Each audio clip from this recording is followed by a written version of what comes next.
To help facilitate review of the modeling method for multiplying two fractions, I have a warm-up question for you. Please try it out before you watch the rest of this video. The first one is asking for 2/3 multiplied by 3/4.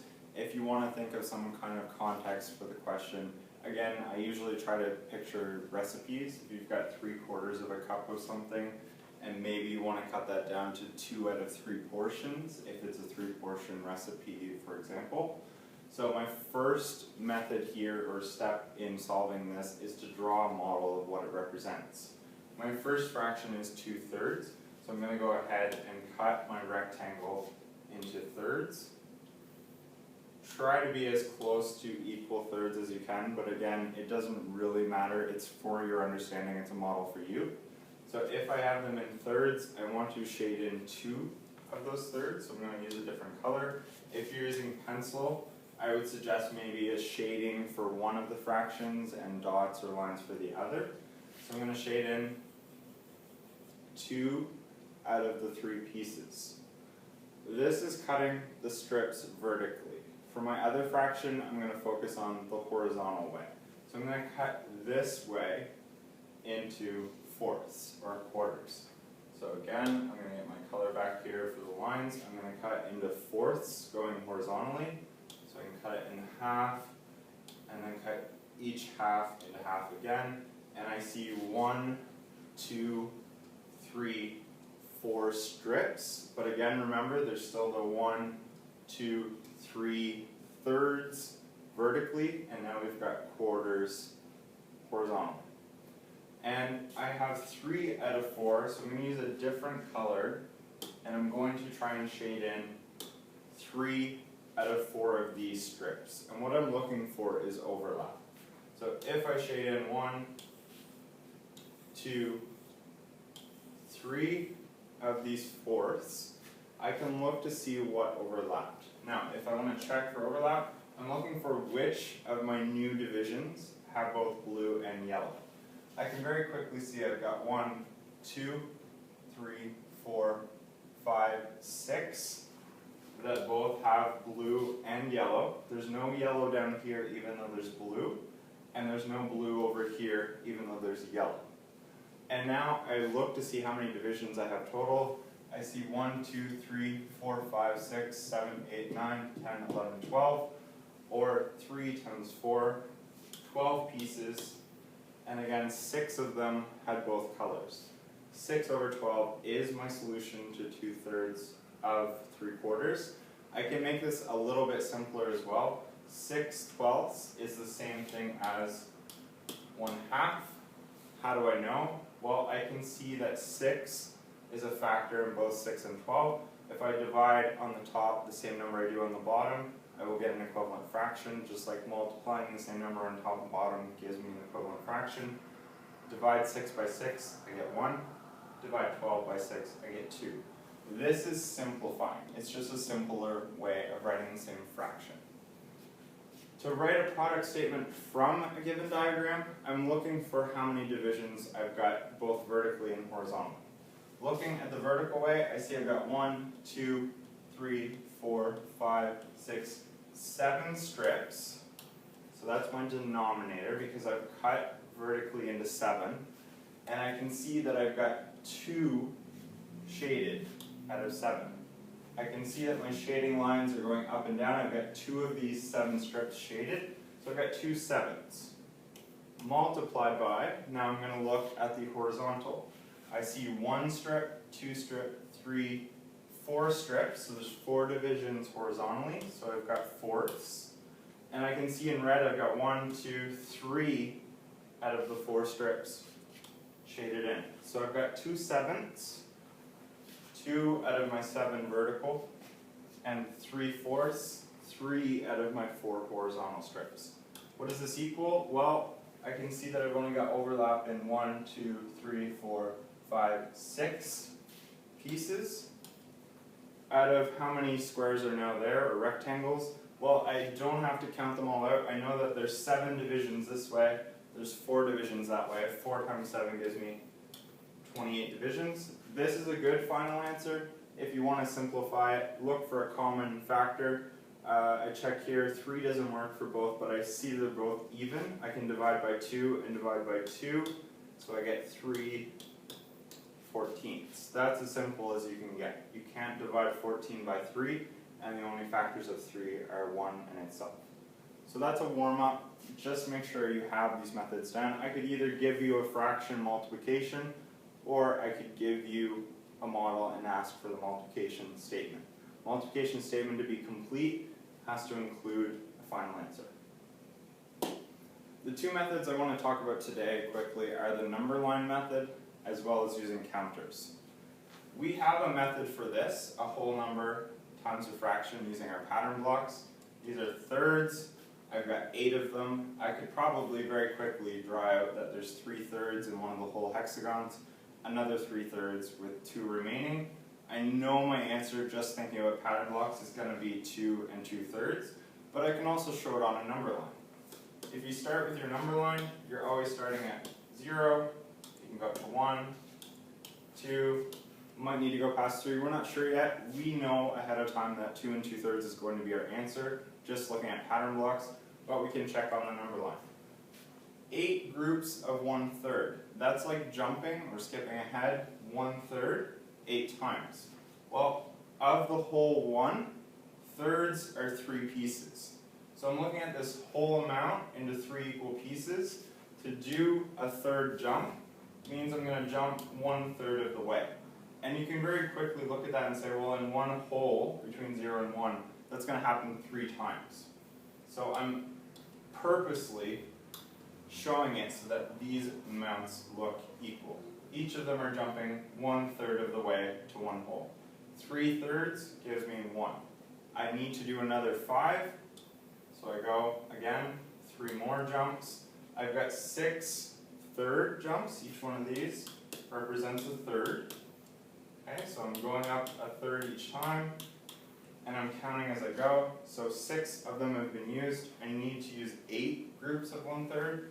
So I'm going to go 2 more jumps. Where is that going to bring me? Well, 7/3, 8/3, or I can think of that as 2 whole and 1 2/3.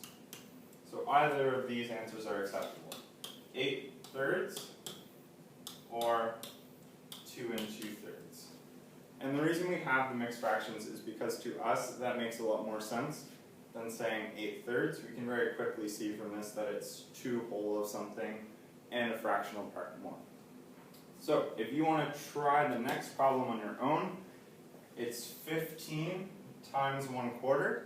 So 15 groups of 1/4. Again, draw your number line.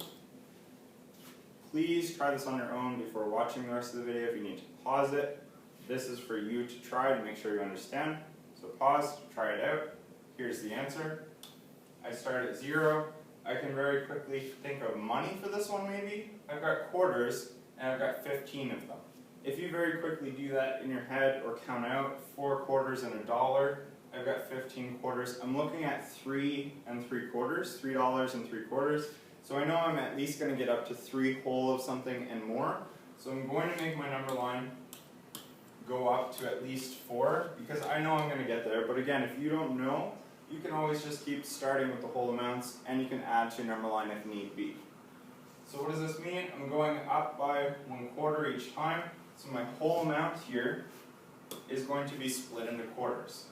So 4 equal parts. I'm going to go 1, 2, 3, 4 jumps. That's 4 of the 15 quarters. Each one of these going up by 1/4. And again, quarters is great to think of money. It's something you can ground yourself in. So I've done 4 quarters. I'm going to do 1, 2, 3, 4 more. So I'm at 8 quarters or 2 whole. 1, 2, 3, 4 more. I've used 12 of them. 1, 2, 3, 12, 13, 14, 15. I'm not at 4. I'm actually 1/4 shy of it, which is 3 3/4. So my answer to this problem is 3 3/4 or 15 quarters. Okay, so this is one method you can use with the whole number times a fraction component. Using counters. If I want to use counters, I'm looking at my biggest denominator to figure out how many counters to use. So I'm looking here, and I see that there are 6 8s. So I'm going to draw 8 counters right now. Okay, and by counters, I mean those little double-sided colored tiles that you've been using for integers. I've got 8 here. What this fraction represents is that I want 6 out of my 8 counters. So I've represented the first fraction, 6 8s. Now I'm looking at the 2/3. And again, remember, multiplication is commutative, meaning I can look at this in any order. I could flip them if I wanted to, so that I'm multiplying 6 8s times 2/3. So it really doesn't matter which you represent first. Why I'm picking the biggest denominator is because if I only start with 3 counters, it's going to be hard to take 6 out of 8 counters for the next step.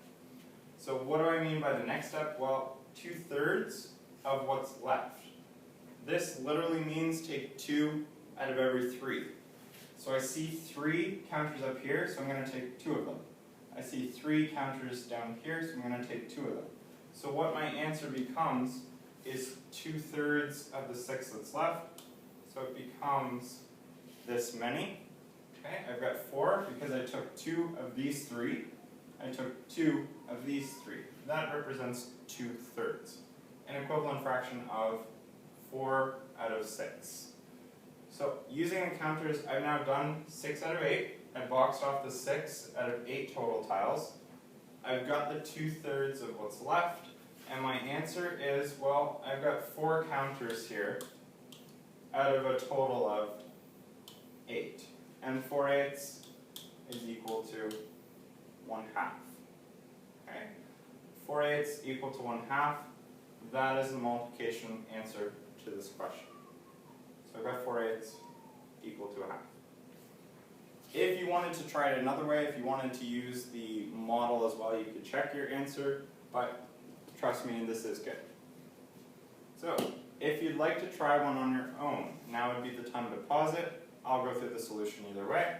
I'm looking at the biggest denominator here just because I want to make sure I have enough counters. I'm going to start with 12. So I'm going to draw 12 counters. 2, 3, 4, 8, and 12. And what this fraction is representing is that I'm only using 8 out of the 12. So I'm going to go through and I'm going to highlight 8 of my total 12.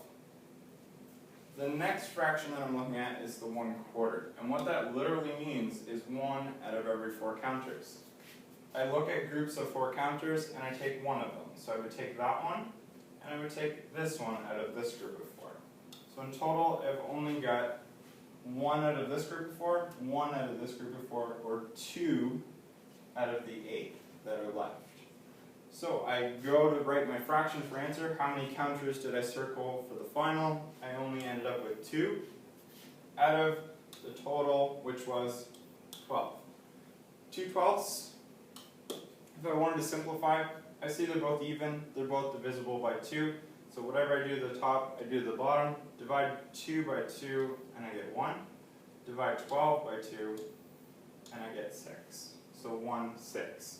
And if you didn't believe me, I could go through. There's 12 total tiles here. 1 for this group of 6, 1 for this group of 6. So I do have a check. And again, you could always go through and model using the rectangular method as well. You could cut this into 4ths and 12ths, highlighting 8 and 1, and see how many overlap. So you do have multiple methods. I just want to make sure you have a number of strategies to model, because in this outcome we do actually require you to be able to model these and not just simply look at the numbers and come up with an answer. So if you've completed those, it's up to you if you'd like to go back and review them again if you'd like.